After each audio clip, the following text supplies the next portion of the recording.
Hi, it's Marshall from Rocket Family Farms. Today I am putting in furring strips. So we've decided that with these block walls, we're going to surface them. Most places with drywall, some places with kind of a wood slat pattern going horizontally. But to do that, I needed to put these furring strips in place so that we can attach to the wall without getting into the concrete blocks so much.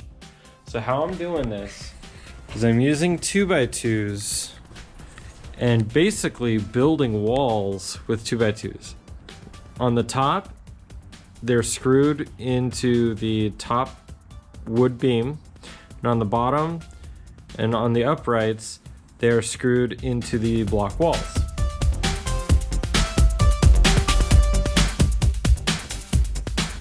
We're using masonry screws to screw into the block wall.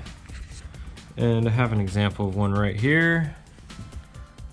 So they're a little over 2 inches long. So they're going a fair distance into that block wall to hold on so that it's solid. Because this is going to hold up all of the drywall that's on these walls.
Decided to do this for a couple reasons. One is we want our house to look better and feel better with having a nice surface on the wall, and we want to have more options than just painting the block.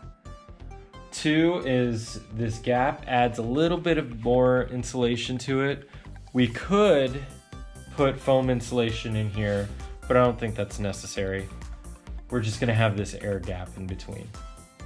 And I'm doing it across all of the block walls. So far I've done that bedroom. You can see it kind of around that window and this wall. This bedroom, all along it. And then I've also done this bedroom here. So this wall and this wall. I am not doing the closets. I'm gonna let the closets be a block wall simply because what's the point? It's just a closet. So that's what I've been doing lately, and I think it'll be a good plan to get all these walls covered and insulated and doing it right, because I want this to be a nice permanent home for us. So we can't really get anything inspected until we rough in the electrical, which I don't know if you could tell, that is a bit chaotic still. Still have to do all of that before we can get an electrical inspection because I have to do a full rough-in. I think it'll be a while. Babs is hoping for like being in yesterday, but it's going to be a while. All right, well, thank you for joining us. Thank you for watching, and subscribe for further videos as we trug along on this house doing everything ourselves.